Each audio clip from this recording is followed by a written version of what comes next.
अब्दुल रहमान, आयशा सना, अम्मारा शेख, आमना राशिद, अनमोल, अनोद कादरी, अरीज खान, अरीशा सुहेल, अशना असलम, बख्तावर। तो मैंने टाइम दिया था 20 तक का, अभी 30 हो गए, 10 मिनट ऊपर हो गए। दुआ मुस्लिम, ईमान मुस्फिरा, ईमान मुस्फिरा का है, इशाल सुनिसारा, फरा सिद्दीकी, फायहा जिया, हादिया नरमीन, वालेकुम सलाम, हमना शुएब, हानी गजनफर। कहाँ है हानी? हानी कौन है? खुदा अनीस, लाइबा, लाइबा तैमूरी, महनूर, माहीन जुल्फ़िकार, माहिदा खान, मरियम खुर्शीद, मेमुना ईमान राव, महक, मुनीरा, मुनीरा, नेहा राशिद। कहाँ है नेहा? नेहा राशिद किधर है? राबिया फ़हीम, रीमा नाज, रोहम रेहान, रुमैसा एजाज, रुमैसा, साधीना, सफ़ा उमर, सलिया आरिफ, सोलिया आरिफ। हाँ, बता के तो जाती। सना तारिक, सानिया आबिद, शेरबानो, शिज़ा खुर्शीद, शिज़ा साजिद, सैयद अफनान आदिल, सईदा आयशा आकिल, सईदा आयशा उन्निसा, सईदा फायजा मोइन, सईदा फातिमा नाज, सईदा उम्मे हानी, उमैमा मलिक, उम्मे अबिहा, उम्मे अबिया, अंजिला, अंजिला अरशद, वजिया वाहिद अली, वानिया सलमान। अभी ये बाद में जो आई थी वो कौन थी? अनमोल। और आमना राशिद। और बस? हाँ जी, नाम नहीं आया। क्या नाम है? माहरुख, माहरुख, माहरुख ना। मैं इधर लिख रहा हूँ, आप वो देख लिएगा, वहां बता दिएगा कि मैं प्रेजेंट थी। और क्या नाम है? सारा शकील।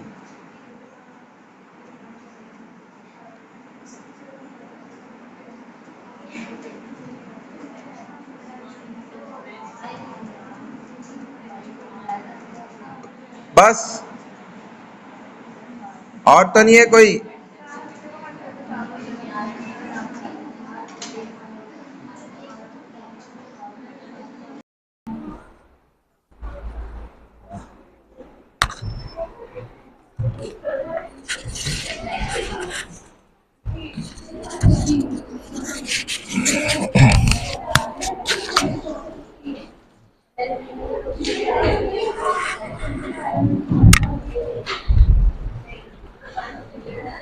अल्लाहु अकबर।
हाँ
कोर्स आउटलाइन है किसी स्टूडेंट के पास? अभी है आइडियोलॉजी का, किसी के पास तो होगा। चेक करो, अगर है तो मुझे दिखाओ। मैंने रखा तो था नहीं।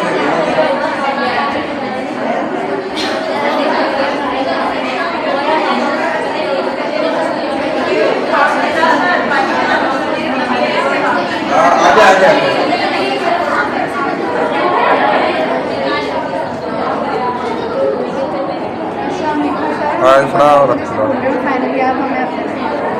सर इस्लामिक की क्लास का मैं आवाज़ ही नहीं आ रही थी कोई।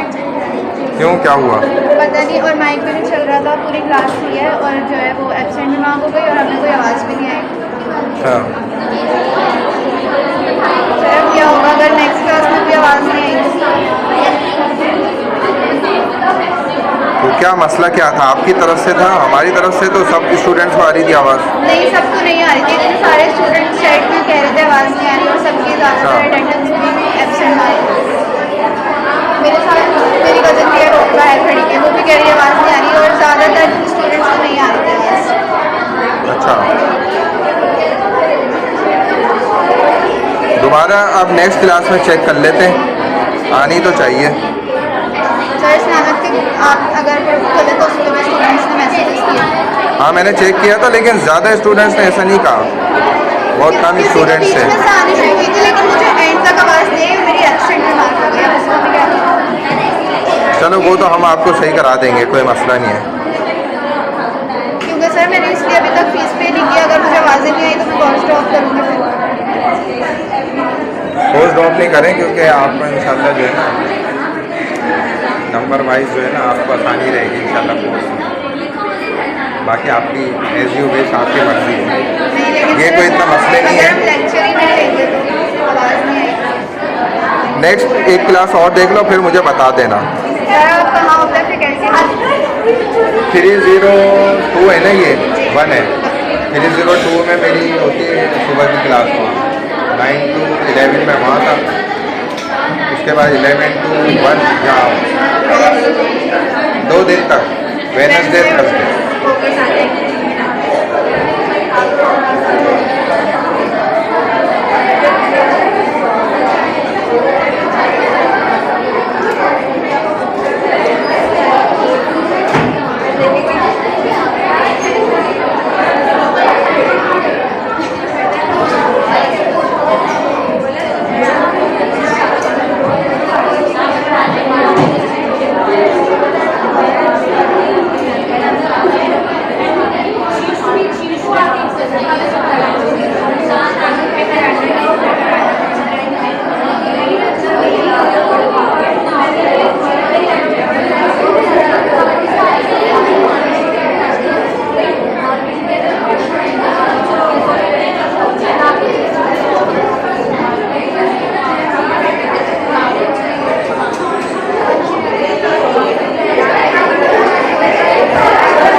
करना शुरू करें।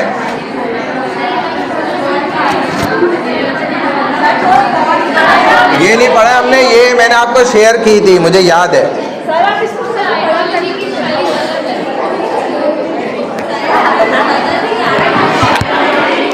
नजर तो आ जाएगा, उसमें क्या मसला है।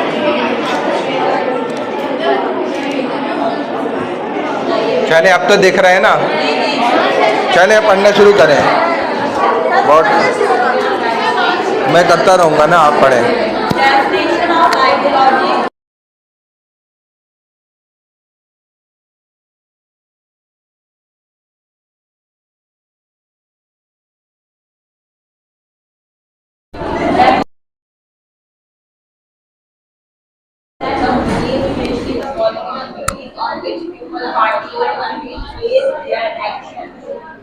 आइडियोलॉजी मैंने फर्स्ट लेक्चर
वो तो बाद में तजवीज़ किया गया। तो ख़ास जब ये आइडियोलॉजी ऑफ पाकिस्तान की बात होती है तो आप इसको यूँ समझें कि एक अकीदे की बात है, एक नियत करने की बात है। इंसानों ने, बाज़ लोग ये भी कहते हैं कि साइंटिफिकली जो सोच इंसान के जहन में पैदा होती है उसके एतबार से इंसान अपने नज़रिए को अगर रिफॉर्म करे, तैयार करे चंद चीज़ों को जोड़कर, तो उस नुक्ते को, उस पॉइंट ऑफ व्यू को जो है आइडियोलॉजी कहा जाता है। अब वो स्पेशली जब कनेक्टेड हो गई, एक रियासत के साथ जुड़ गई, तो वो फिर ख़ास एक मुल्क को हासिल करने के लिए जब एक इरादा कर लिया गया, एक नियत कर ली गई, तो उसके लिए फिर मुसलमानों ने अगला स्टेप जो उनके लिए एक बहुत बड़ा बुनियाद था, बेसिक थी, वो टू नेशन थ्योरी थी। वो सबसे नुमाया डिफरेंस और फ़र्क था मुसलमानों और हिंदुओं के दरमियान, जो उनको बज़ाहिर ख़ुद बहुत ज़्यादा अहमियत के साथ नज़र भी आता था। और वो किस नाम से मुख्तस ख़ास था? टू नेशन थ्योरी, यानी कि जिसको दो कौमी नज़रिया कहा जाता है। दो कौमी नज़रिया आपने पढ़ा है, लेकिन उस तरीके से इन डीपली इस तरह नहीं पढ़ा कि वो आइडियोलॉजी ऑफ पाकिस्तान को अगर आप ज्वाइन कर दें टू नेशन थ्योरी के साथ, जोड़ते हुए अगर उसको लेकर चलें, तो ideology can be defined as the set of belief, specially the political belief. जब यही सोच, नज़रिया, अकीदा वो सियासी नुक्ते नज़र से हो, ऑन विच पीपल, पार्टीज़ और कंट्रीज बेस देयर एक्शंस, और उसी के मुताबिक उस पर लोग अमल भी करना शुरू कर दें सियासी पॉइंट ऑफ व्यू से, इसी नज़रिए के साथ, तो ये आइडियोलॉजी अलग है। अब देखें आइडियोलॉजी ऑफ पाकिस्तान एंड अल्लामा इकबाल। अब ये जो सोच पैदा की थी ना मुसलमानों के अंदर, ख़ास एक सोच, मुसलमान एक अपने अकायद तो रखते हैं, एक अपना नज़रिया और बिलीव्स तो इनके बाकायदा हैं अल्हम्दुलिल्लाह, लेकिन ख़ास कर ये सियासी सोच और ये सियासी नज़रिया जो इन मुसलमानों के अंदर जगाया और बेदार किया, वो किसने किया है? अल्लामा इकबाल साहब ने किया। किस अंदाज से किया वो आप बखूबी जानते हैं। क्योंकि अल्लामा इकबाल एक फ़लसफ़ी इंसान थे, एक आलिम दीन इंसान थे, दीनदार इंसान भी थे और एक शायर भी थे, पोएट भी थे। तो उस एतबार से इन्होंने खुसूसन मुसलमानों के अंदर ये जज्बा बेदार किया, बहुत ज़्यादा अपनी फ़लसफ़े नुक्ते नज़र से और सेकेंडली अपनी शायरी से, पोइट्री से, इन दो पॉइंट ऑफ व्यू से अल्लामा इकबाल ने मुसलमानों को और इनको अंदर से जो है ना जिंदा किया, उजागर किया। Ideology of Pakistan and Allama Iqbal. Allama Iqbal was not only a great poet but also he was a prominent philosopher। और फ़लसफ़ा ऐसी चीज़ होती है कि जो मुकम्मल एक कंप्लीट चैप्टर है, उसको अगर आप बिल्कुल समराइज़ कर दें और कंक्लूजन उसका चंद अल्फाजों या सम सेंटेंसेस के अंदर, जुमलों में अगर आप अगले के जहन नशीन करा दें, तो ये क्या होता है? फ़लसफ़ा है कि आपने उसकी असल नोयत और जान जो है ना वो अगले के सामने रख दी कि भाई इन तमाम चीज़ों का असल मेन मकसद, मेन कैरेक्टर वो ये है। तो नज़रिया पाकिस्तान, इसको असल जो वजाहत के साथ सिखाया, समझाया अल्लामा इकबाल। अब फ़लसफ़ी इंसान थे और इनकी वाकई इस फ़लसफ़े के अंदर जो फ़लसफ़े को इन्होंने ऐड किया, एडिशन किया अपनी पोइट्री के साथ, अपनी शायरी के अंदर, तो आप गौर करें तो अब तक भी जो हालात खुसूसन पाकिस्तान में पेश आते हैं ना, वो जाकर कनेक्टेड हो रहे होते हैं अल्लामा इकबाल के बहुत से अशार के एक एक लफ्ज़ के साथ जुड़ रहे होते हैं कि वो उस वक्त ये बातें कहकर गए थे। और वाकई मुसलमान जो है वो उस कदर, उस हद तक जाके पहुंच गया जो उन्होंने उसके लिए उस वक्त ये वर्ड यूज़ किए थे। और वो बिल्कुल हमें ऐसा नज़र आ रहा होता है कि जैसे हकीकत है, और अल्लामा इकबाल गोया अभी उस मंज़र को देख रहे हैं और फिर हमें समझा रहे और बता रहे हैं कि देखो ऐसा है। अब पहली जंग अज़ीम के बाद इन्होंने सियासत में बढ़ चढ़ कर हिस्सा लिया था अल्लामा इकबाल साहब ने। इसको कोई स्टूडेंट पढ़ ले, नज़र आ रहा है करीब? क्यों नज़र नहीं आ रहा भाई? आगे वाली ये जो आइडियोलॉजी ऑफ पाकिस्तान एंड अल्लामा इकबाल है ना, यहाँ से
चलो सही है। अल्लामा इकबाल एक तो आपको बताया ना कि एक अजीम शायर नहीं है बल्कि फ़लसफ़ी भी हैं, और जंग अजीम जो हुई पहली, उसके बाद इन्होंने सियासत में बहुत ज़्यादा बढ़ चढ़ के हिस्सा लिया।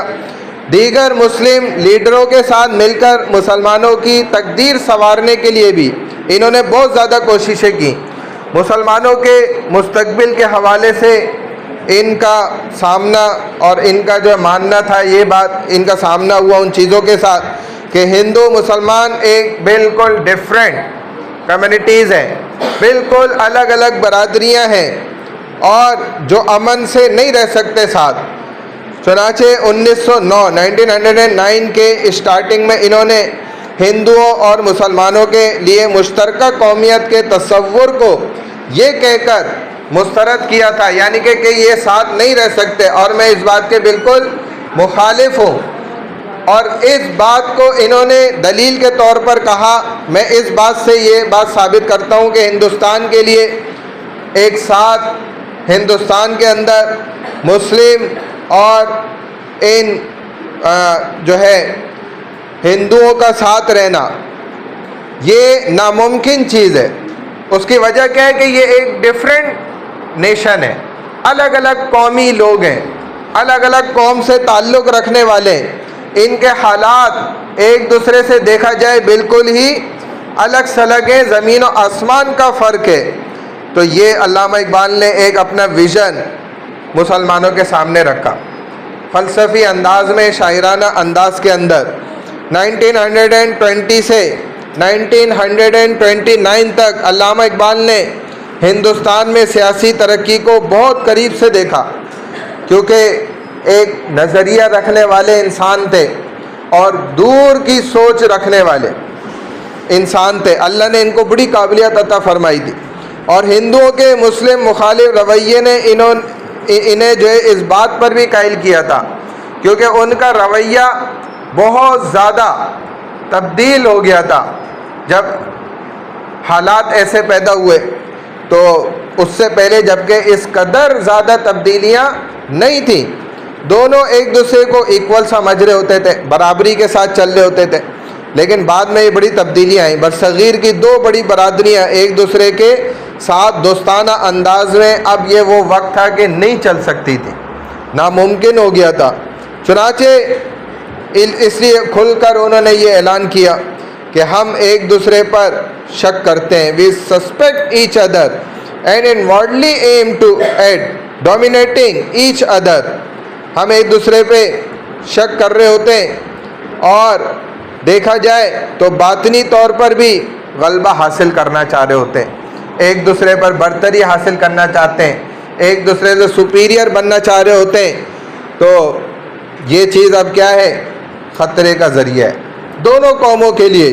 शायद हम पहचानने को इस बात को तैयार नहीं है कि हर गिरोह देखा जाए तो इंडिपेंडेंट है, आज़ादाना है और तरक्की हासिल करने का उसको आज़ादी के साथ हक हासिल है, और वो अपनी सकाफ़त पे, अपनी रिवायात पे, अपने तौर तरीके, तमद्दुन, हर चीज़ पर आज़ादी के साथ क्या हो सकता है, चल भी सकता है।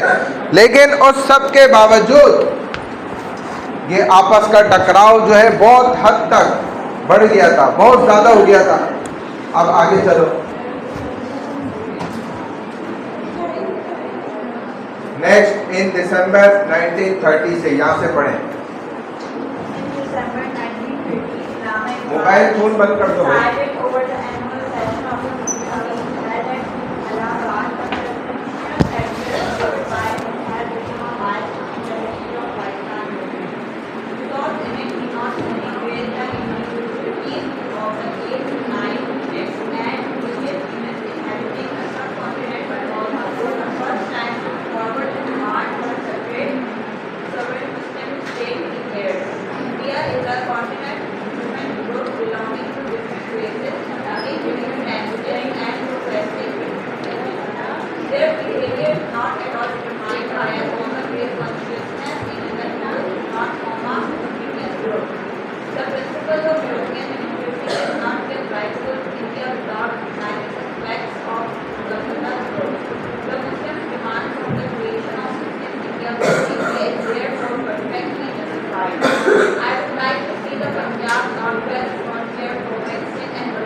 हो गया यहाँ तक? अच्छा जी, दिसंबर 1930, आप जानते हैं, ये आपने पहले सुना भी था कि अल्लामा इकबाल ने इलाहाबाद में एक एड्रेस तकरीर के दौरान ये बात कही थी, काफ़ी सारी बातों में से, और एक खुलकर नज़रिया भी वहाँ पर इन्होंने ऐलान किया था। मुस्लिम लीग का ये सालाना इजलास था जिसकी सदारत कर रहे थे। उनका सदारती खिताब जो है वो तहरीक पाकिस्तान की तारीख़ में एक संगे मील की हैसियत रखता है, क्योंकि इसमें उन्होंने ना सिर्फ बरसगीर में बसने वाली ज़ात पात मजहबी इकाइयों की इनफरादियत का पता लगाया, बल्कि पहली बार एक अलहदा खुद मुख्तार रियासत का मुतालबा भी पेश किया था। और अल्लामा इकबाल ने ये वहाँ पर एक सेंटेंस ज़बरदस्त बात कही थी कि India is a continent of human groups belonging to different races speaking different languages and professing different religions.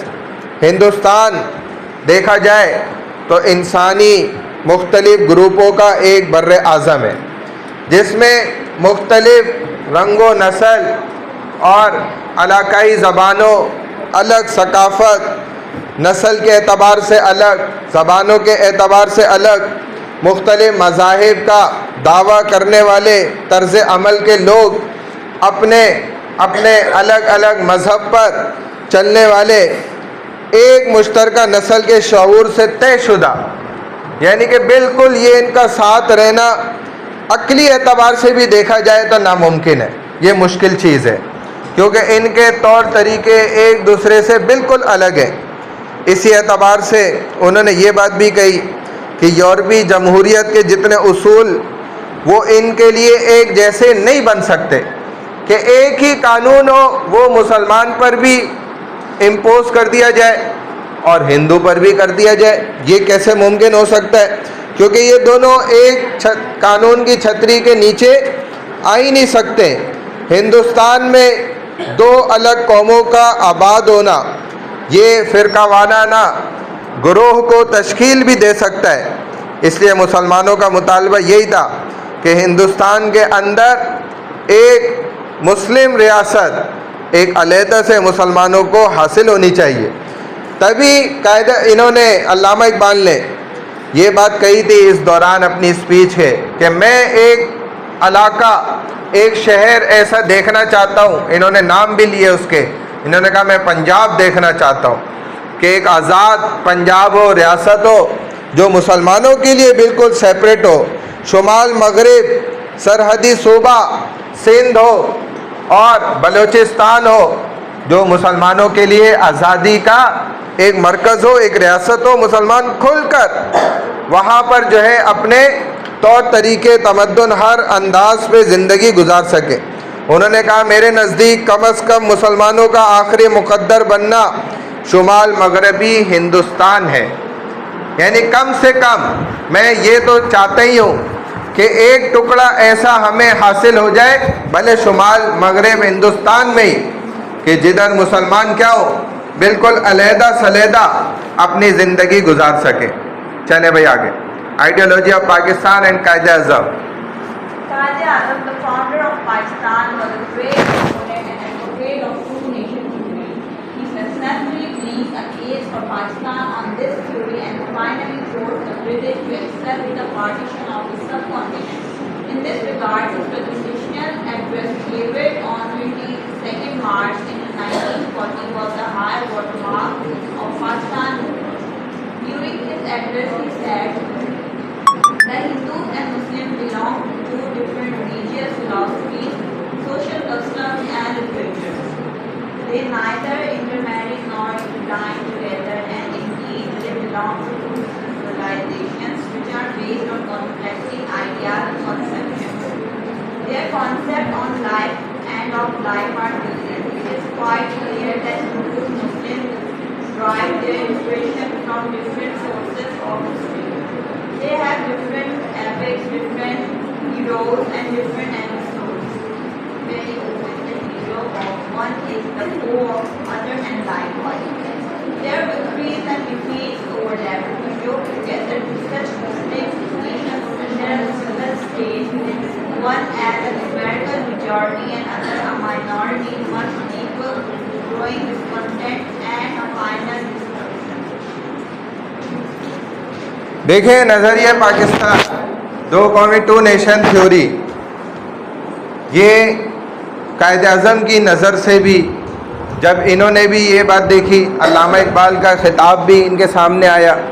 To nation theory बहुत ज़्यादा तफसील के साथ, और जो उन्होंने आज़ादी के खित्तों की बात की अल्लामा इकबाल ने, इसके बाद कायद-ए-आज़म ने भी यही दो कौमी नज़रिए का भरपूर हिमायत की, और ये ख़ुद भी दो कौमी नज़रिए के अजीम अलम बरदार और हामी थे कायद आज़म। ये खुद भी दिली चाहत इनकी यही थी कि ये चूँकि नज़रिया जो है ना बड़ा ताकतवर है, ये सोच बहुत ज़्यादा मजबूत है, और आखिरकार अंग्रेज़ों को बरसग़ीर की तकसीम को कबूल करने पर इन्होंने मजबूर भी कर दिया। कानूनी तौर पर मुकदमा चलाया, केस, और उसमें जो है ये तमाम चीज़ें कानूनी पॉइंट ऑफ व्यू से इन्होंने रखी, और वाकई वो ऐसे पॉइंट्स थे जो अभी यहाँ सामने आ रहे हैं आपके इस सिलसिले में। उन्होंने 22 मार्च 1940 को उनका सदारती खिताब हुआ। तहरीक पाकिस्तान का आला आबी निशान था। अपने खिताब के दौरान इन्होंने कहा, हिंदू और मुसलमान मुख्तलिफ मज़ाहिब से ताल्लुक़ रखने वाली दो बिल्कुल अलहदा नेशन है, सेपरेट। फ़लसफ़े के एतबार से देखें, समाजी रस्म व रिवाज, आदाब, वो ना तो आपस में शादी करते हैं और ना ही आपस में मेल जोल रखना चाहते हैं, और बेशक उनका ताल्लुक़ दो मुख्तलिफ तहज़ीबों से है जिनकी बुनियाद भी बिल्कुल एक दूसरे से अपोज़िट है, मुतज़ाद है, बिल्कुल मुख्तलिफ है, ख़यालात बिल्कुल डिफरेंट हैं। ऐसे ही तसव्वुरात बिल्कुल अलग हैं। इनके तसव्वुरात में ज़िंदगी बिल्कुल अलग अंदाज से गुजारी जाती है। और देखा जाए हिंदू मुसलमान एक दूसरे से मुख्तलिफ अंदाज की तहरीकें भी रखते हैं, तारीख़ भी इनकी बिल्कुल अलग है, इकाइयाँ बिल्कुल अलग हैं, हीरोज़ इनके बिल्कुल अलग हैं। अगर हिंदुओं का हीरो महात्मा गांधी है तो मुसलमानों का कायद आज़म है। वो महात्मा गांधी को अपना हीरो थोड़ी बनाना चाहते हैं, ना उसको पसंद करते हैं। तो ये एक बहुत बड़ा डिफरेंस है। मुख्तलिफ एक दूसरे के देखा जाए ये दुश्मन भी हैं, क्योंकि आप देख लें वो दुश्मनी अभी तक कौम के सामने भी है कि हिंदू को हमारे यहाँ नहीं पसंद किया जा रहा माशरे में, और वो इसी तरह मुसलमान को पसंद नहीं कर रहे। एक अजीब सी अंदरूनी दुश्मनी है। अगरचे इस दुश्मनी में मुसलमान उनके मज़हब को बीच में नहीं लाता, लेकिन वो अक्सर ले आते हैं। इस सब के बावजूद भी इनके फतूहात, इनके शिकस्त एक दूसरे से अलग है। दो अलग कौमों को जोड़ना, एक रियासत के तहत एक ही अदद के अंदर इनको लेकर आ जाना, ये यानी कि जो अक़लियत है माइनॉरिटी के अंदर है, तो मेजॉरिटी को भी माइनॉरिटी के अंदर जम कर देना, तो ये चीज़ क्या है, कानूनन भी ये कॉन्स्टिट्यूशनल वाइज भी इल्लीगल है, गलत है। तो ये हम नहीं कर सकते। जो कम तादाद के लोग हैं उनके साथ ज़्यादा तादाद वालों को जम कर दिया जाए, मर्ज कर दिया जाए, तो ये बात कानून के भी ख़िलाफ़ है। और देखा जाए तो मुसलमानों की अक्सरियत थी, मेजॉरिटी थी, तो इसीलिए उन्होंने कहा कि ये तबाही के लिए काफ़ी है बात। अगर ये काम आप करना चाहते हैं तो उसके बाद फिर इन्होंने यही नारा लगाया कि बन के रहेगा पाकिस्तान और लेके रहेंगे पाकिस्तान। ये उस वक्त इनका यही नारा था। चलें आगे, क्या टाइम हुआ है?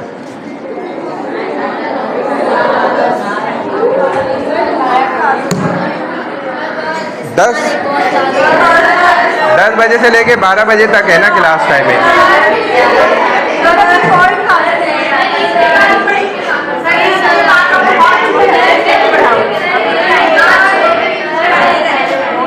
खामोश हो जाओ।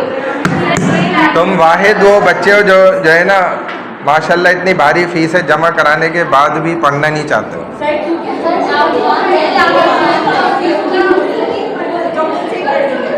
क्या करके देंगे? तो ए ग्रेड कैसे लाओगे जब पढ़ोगे? ये थोड़ी पढ़ा, ये तो मैंने आपको शेयर की थी स्लाइड।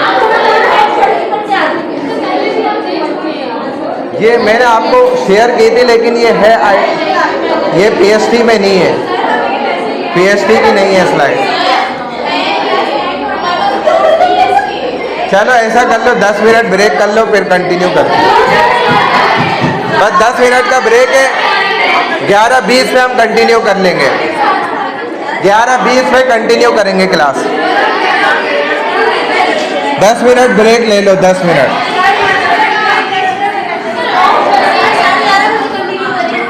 11:20 पे कंटिन्यू करेंगे। जाओ, मेरा भी दिमाग ख़राब कर रहे हो तुम लोग। अभी से मुझे खुद नहीं पता अभी तो, पता नहीं शेयर उन्होंने किया नहीं किया। मेरा ख्याल है नेक्स्ट वीक तो क्लास होगी।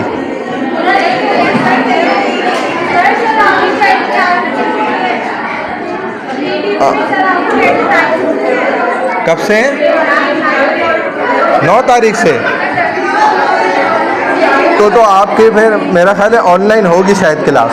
मैं खुद भी एतकाफ़ में बैठना है, अगर ऑनलाइन उन्होंने ऑप्शन दिया तो ऑनलाइन कर लेंगे।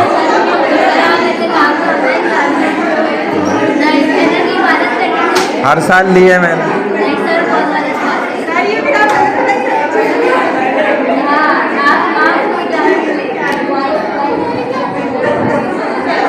क्लासेस पूरी भी कंप्लीट भी करनी होती हैं भाई।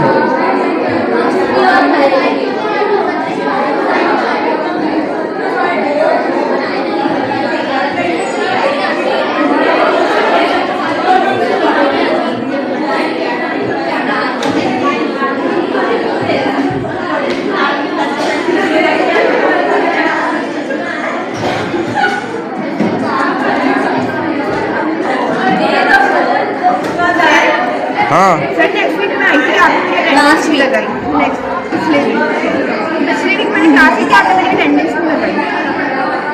क्या नाम है? आयशा खान।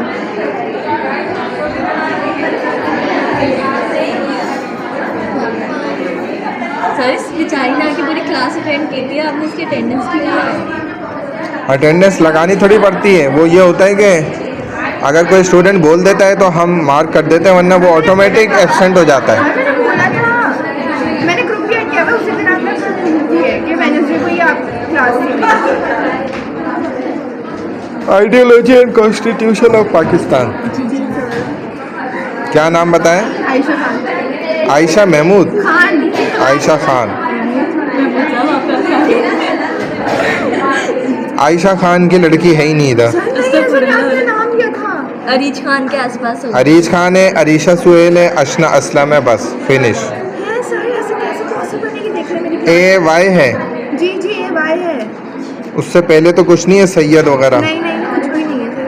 तो निकाल के नहीं दिया था ऐसे कैसे मैंने चेक किया? आपका है ही नहीं नाम इधर, तो मैं क्या करूं? वीडियो में आपने चेक किया था, मैंने रिकॉर्डेड वीडियो भी डाली थी ग्रुप पे। उसमें आपने चेक किया तो शुरू में आपका नाम सर उस दिन आपने अटेंडेंस में मेरा नाम कॉल आउट किया है, मैंने पूरा। तो देखो ना, उसमें वीडियो में देखो जरा कहाँ पे कॉल आउट किया, दिखाओ। मैंने अटेंडेंस की भी डाली है उसमें वीडियो। आयशा तो नाम ही नहीं आ रहा ना इधर। सर ये आ रहा हाँ है। हाँ ना, इसमें है ना, शुरू में अटेंडेंस है, शुरू में अटेंडेंस चेक करो। उसमें आपका तो A में ही नाम है ना, तो शुरू में देखो नज़र आ रहा होगा।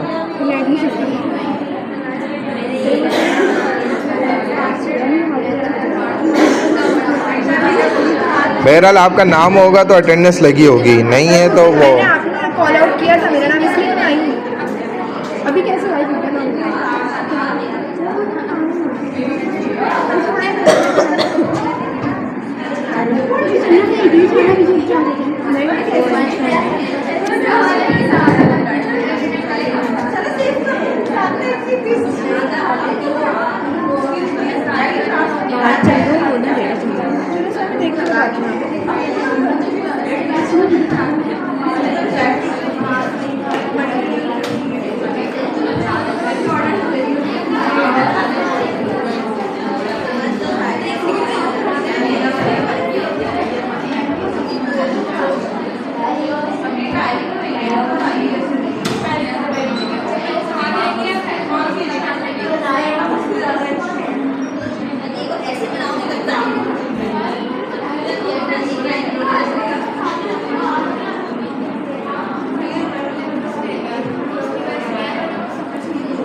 अभी मैं ले रहा हूँ, 2-3 मिनट बाद अटेंडेंस ले रहा हूँ।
अच्छा जी, बिस्मिल्लाहिर्रहमानिर्रहीम। तो ये कंटिन्यू हो रहा है, यहीं से बन के रहेगा पाकिस्तान, लेके रहेंगे पाकिस्तान।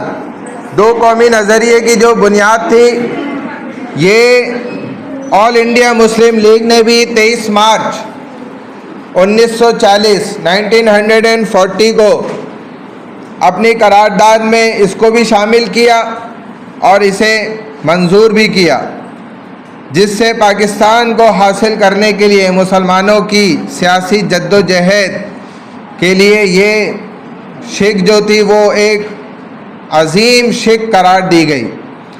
और करारदाद लाहौर की जो मंजूरी हुई थी, उसके बाद मुसलमानों की तरफ से सिर्फ एक ही नारा यही था कि बन के रहेगा पाकिस्तान और लेकर रहेंगे, हासिल करके रहेंगे पाकिस्तान। इसके बाद में 1944 आगे आ जाए, इसके बाद है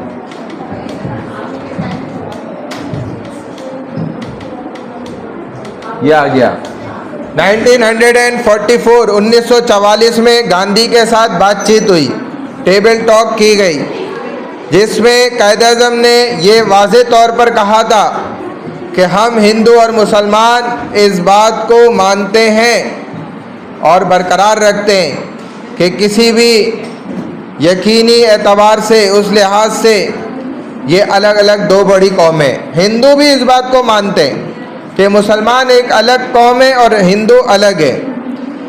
कौम हम देखा जाए तो 100 करोड़ की कौम है, और मज़ीद ये कि हम मखसूस सकाफ़त के साथ एक कौम है।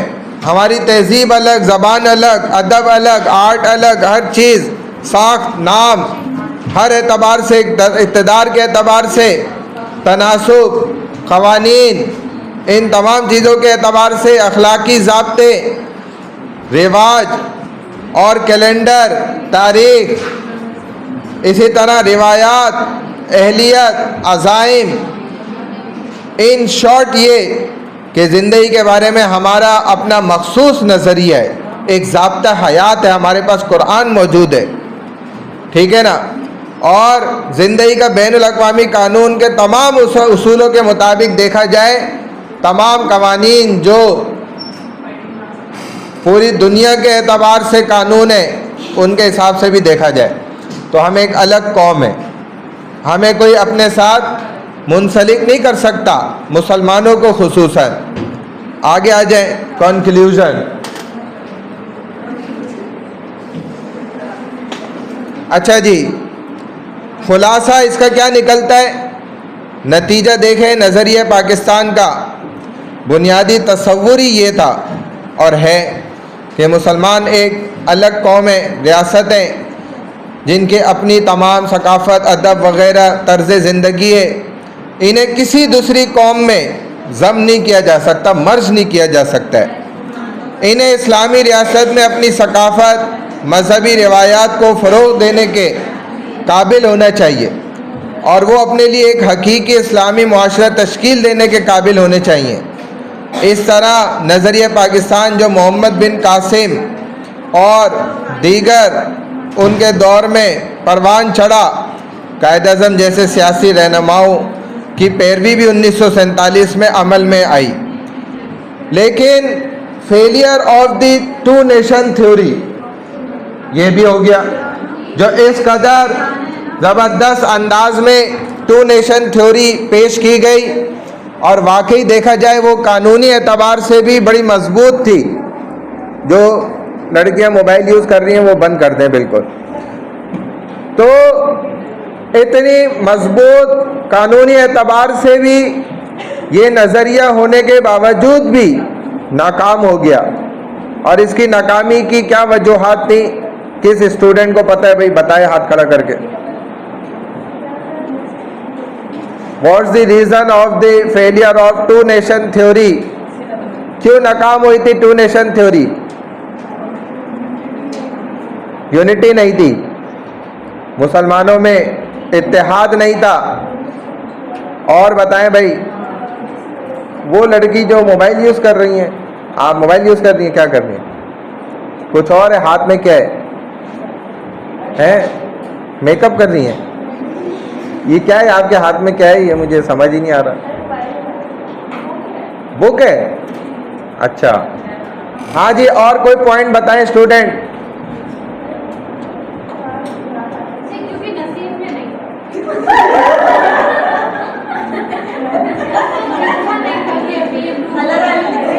कैसा होगा कोई? हाँ यही चीज़ है ना माशाल्लाह मेरे बच्चों, आपने पेपर में भी ऐसे ही लिखना है ताकि मैं भी यही लिखूं आगे से रिप्लाई में कि शायद आपके भी नंबर नसीब में लिखे। ऐसे को तो वैसे ही जवाब मिलेगा ना फिर। यहाँ रीज़न पूछ रहे हैं, ये कह रहे हैं उनके नसीब में नहीं था।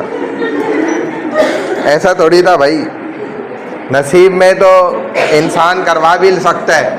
अगर नहीं भी लिखा गया है तो आपके पास दुआ ऐसा हथियार है कि आप अपना नसीब भी बदलवा सकते हैं। आपके पास आपके बॉडी से निकलने वाले आमाल हैं, अगर वो अच्छे हो जाए तो आपका नसीब भी बदलता है। लेकिन ये दोनों तो होना और लेकिन हमारा नसीब बदल जाए तो ऐसा नहीं होता, ये भूल जाए। और फिर किसी ने कहा भाई ये नसीब कैसे बदल गया जब अल्लाह ने लिखा हुई था पहले से। डैश फेट जिसको कहा जाता है ना, और इंसान की तकदीर जो अल्लाह ने पहले से ही तयशुदा की हुई थी, तो अब उसके अंदर तब्दीली कैसे आ गई फिर?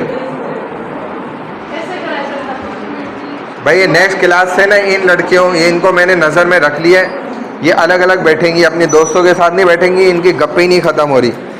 तो जब ये नसीब में चेंजिंग आई ना, तो उन्होंने जवाब दिया कि ये भी अल्लाह ने लिखा हुआ होता है कि ये दुआ करेंगे और अच्छे आमाल करेंगे तो इनका नसीब बदलेगा, और ये बदलना भी अल्लाह ने लिखा हुआ था पहले से।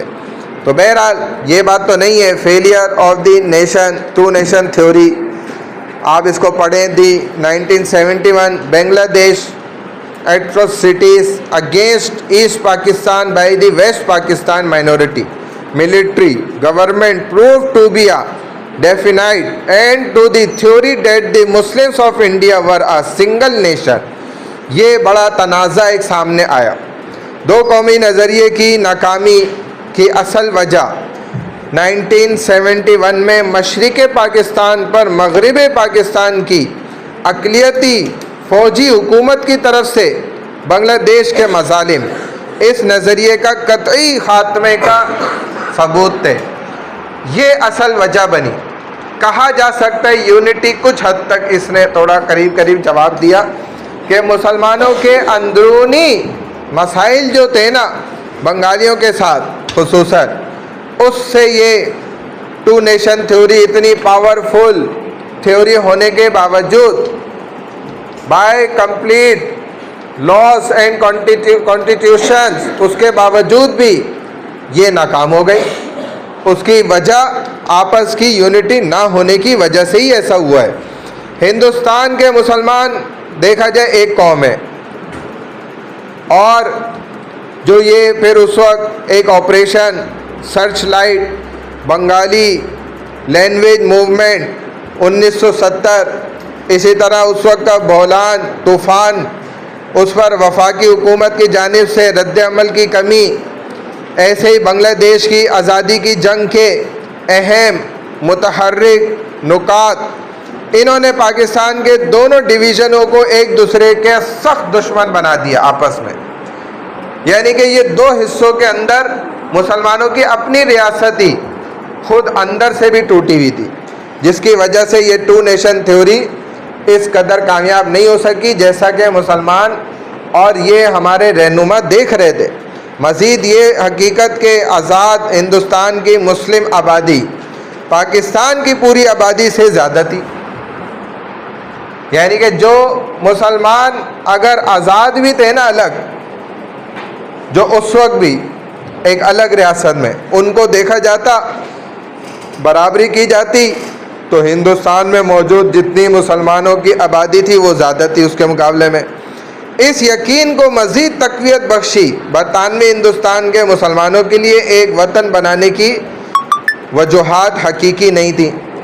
एक ये बड़ा मसला, उसी बुनियाद पर कि जो आज़ादी चाह रहे हैं मुसलमान, उनका एक बड़ा तबका जो है वो खुद देखा जाए तो हिंदुस्तान में हिंदुओं के साथ रह रहे हैं, और जो दूसरा तबका है वो उनकी तादाद के एतबार से खुद मुसलमानों के साथ अगर आप उसको कंपैरिजन करें तो वो माइनॉरिटी में आ रहा था। तो ये भी एक बड़ी वजह इस थ्योरी के फेलियर होने की बनी। लेकिन देखो असल जो मकसद था ना इस सब के पीछे, वो क्या था, ये तो आप जानते होंगे अच्छी तरह। एक नई रियासत, एक अलग थलग सेपरेट नेशन, इसके पीछे बुनियादी मकसद क्या है, जो हकीकत में एक आइडियोलॉजी है, जो एक सोच है मुसलमानों की, कुछ तो मैंने आपको बताया था। वो क्या था, होली कुरान पर अमल कर सके, और दूसरा क्या था, हाँ जी लड़की वो जो आप बातें करनी है,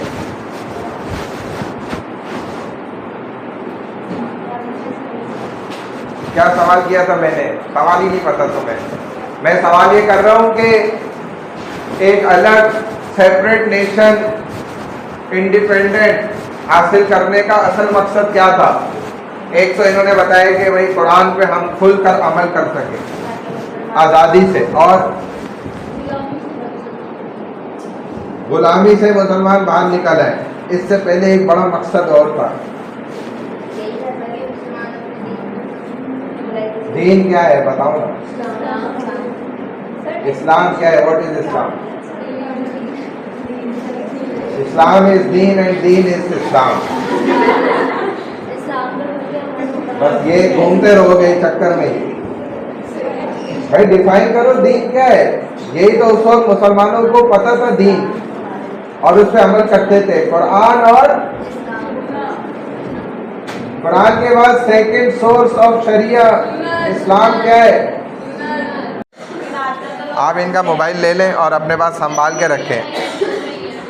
आप इनको अपना मोबाइल दे दें और ये संभाल के रखेंगी, कहीं इधर उधर नहीं करना। हाँ जी, असल क्या था, ये दो मेजर पॉइंट्स हैं इस्लाम के, दीन के, कुरान और हदीस, जिसकी बुनियाद और सोर्सेज ऑफ शरिया 4 हैं जो हमें पता होना चाहिए। हमने ये मुल्क हासिल ही इसी मकसद के लिए किया था। अगर ये 4 उसूल आप नहीं जानते तो फिर आप असल नॉलेज ही नहीं जानते कि आपने मुल्क क्यों पता किया, क्यों हासिल किया, एक अलग रियासत क्यों आपने इतनी जद्दोजहद की, उसके लिए इतनी तहरीकें चलाई, इतनी कुर्बानियाँ दी, जानों की, माल की, औलादों की, सब चीज़ों की दी है। सबसे पहला सोर्स ऑफ शरिया कुरान, सेकेंड हदीस, थर्ड इजमा एंड फोर्थ इज क़यास। इन चारों की बुनियाद पर कि हम कम से कम खुलकर कुरान पर और हदीस पर अमल कर सकें। लेकिन अगर बड़ी माजरत के साथ हम आज़ाद होने के बावजूद सिर्फ कुरान के ही उसूलों पर नहीं चल रहे, तो फिर कुरान का दावा भी आप सुन लें, जो अल्लाह का खुल्लम खुल्ला दावा है, ओपन अनाउंसमेंट है हर मुसलमान के लिए। 3 अनाउंसमेंट्स हैं, आयत सेम है, लास्ट वर्स ऑफ आयत सिर्फ चेंजिंग वर्ड्स हैं, 1-2 लफ्ज़ का फर्क आ रहा है बस। और कुरान क्या कह रहा है, वमन लम यहकुम बिमा अंज़लल्लाहु फउलाइका हुमुल फासिकून। ये वाली लड़की क्या कर रही है, मोबाइल यूज कर रही है, कि जो लोग तुम में से लम यहकुम नहीं फैसले करते, उनके डिसीजन, उनके जो फैसले हो रहे वो नहीं हो रहे किस चीज़ के मुताबिक, बिमा अंज़लल्लाहु, जो अल्लाह ने उतारा है। अल्लाह ने क्या उतारा है, कुरान। जो लोग कुरान के मुताबिक फैसले नहीं करते, फउलाइका हुमुल फासिकून, यही लोग हैं जो फासिक हैं, गुनाहगार। और दूसरी आयत है, वमन लम यहकुम बिमा अंज़लल्लाहु फउलाइका हुमुल ज़ालिमून, यही वो लोग हैं जो जालिम हैं, जुल्म करने वाले। और वमन लम यहकुम बिमा अंज़लल्लाहु फउलाइका हुमुल काफिरून, मुबारक हो। यही वो लोग हैं जो काफिर हैं। अब आप देख रहे हैं, हम सबको मुबारक हो कि हम कुरान के मुताबिक एक भी फैसला हमारे मुल्क में भी नहीं हो रहा, ना हमारे किसी कोर्ट के अंदर फैसला कुरान के मुताबिक होता है।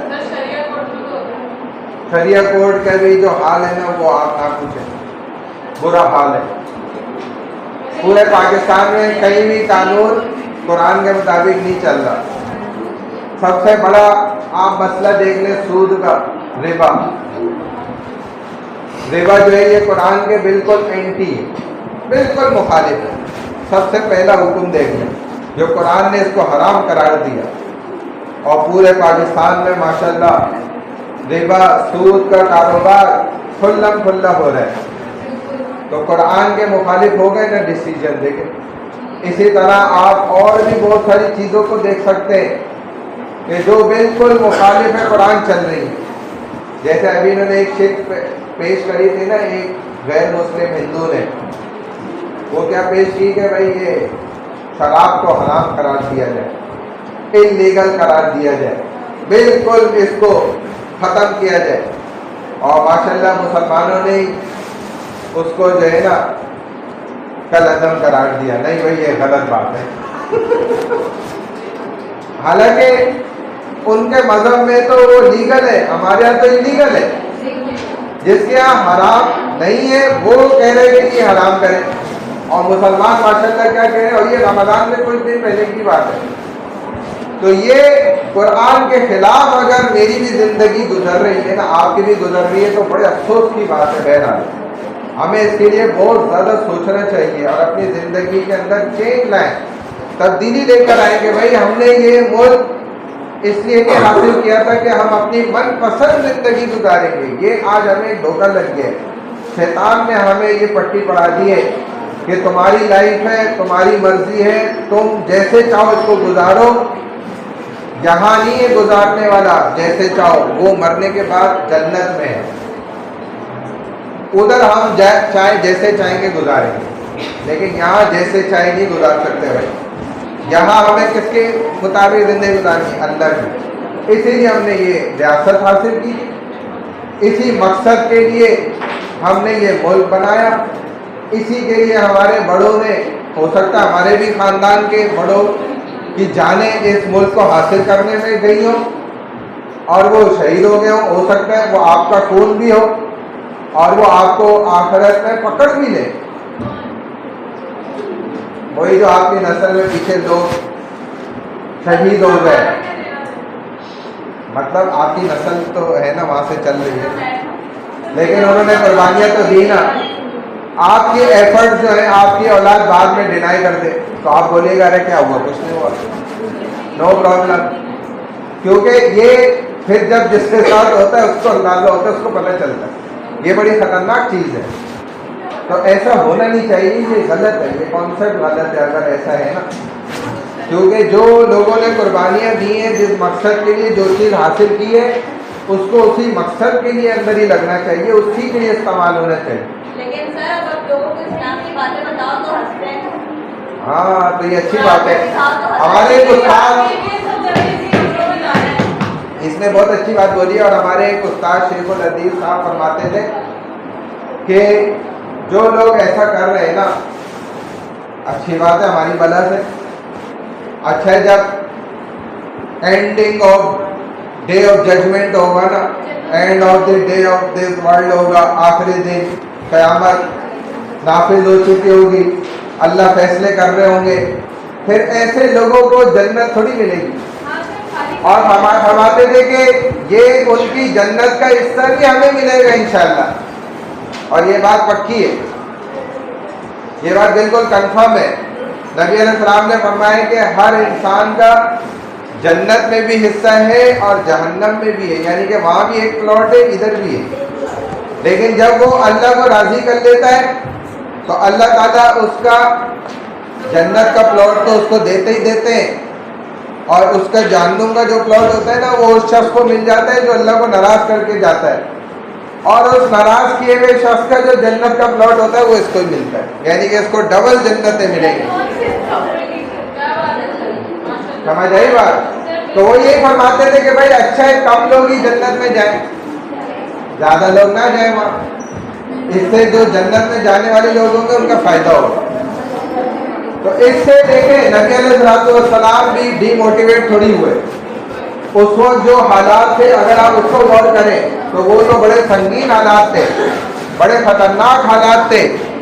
उस वक्त तो बुतों की पूजा खुले आम होती थी और हर कोई मुशरिक था उस वक्त, और तौहीद का मानने वाला कोई एक नहीं था।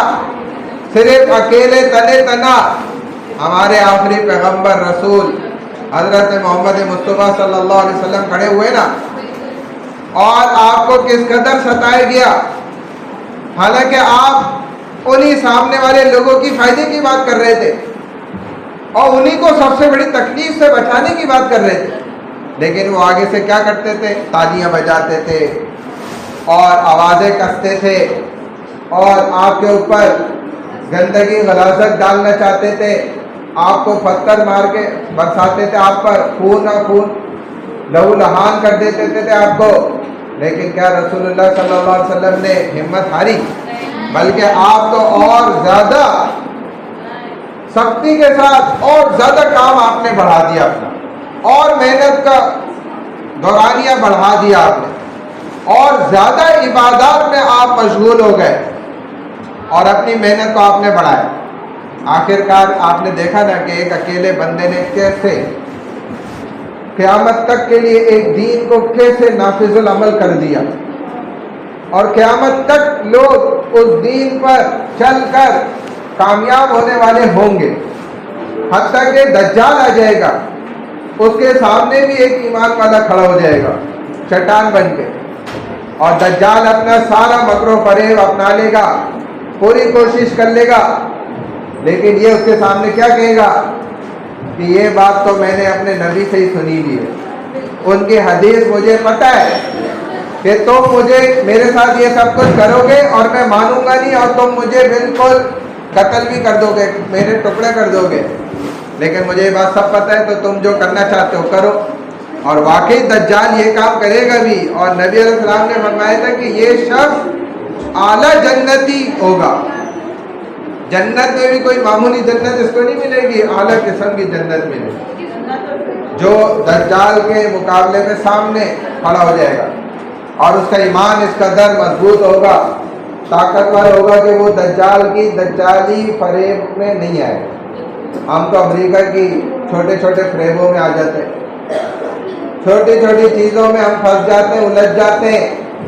यकीन आप हुक्मरान की कब्र में नहीं जाएंगे।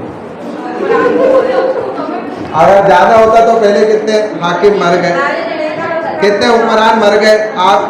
हम किसी की कब्र में जाते हैं उसके साथ? नहीं जाते। आप भी नहीं जाएंगे इंशाल्लाह, मैं भी नहीं जाऊंगा, ना आप आपके कब्र में जाऊंगा, सब अपनी कब्र में पहुंच जाएंगे। तो सबका हिसाब किताब भी अलग है, तो अपनी फिक्र करो, छोड़ो दूसरों को। ठीक है, अल्लाह तौफीक दे। अस्सलाम वालेकुम।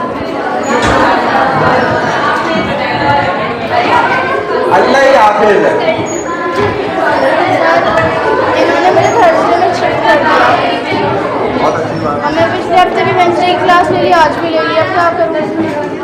अब यानी कि आप उनकी क्लास में थर्सडे को आप नहीं रहते हमारी क्लास में? हाँ ना, थर्सडे को 9 से 12 होती है ना, तो मार्क करवा देना, कोई मसला आप नहीं। लिख लेना नाम, वरना भी 4 हो जाएंगे। हम ये ऐसा करेंगे ना कि और भी कुछ स्टूडेंट का इशू है, तो हम सीआर के थ्रू ना सबकी लिस्ट बनवा के एक साथ उसकी करेक्शन करेंगे।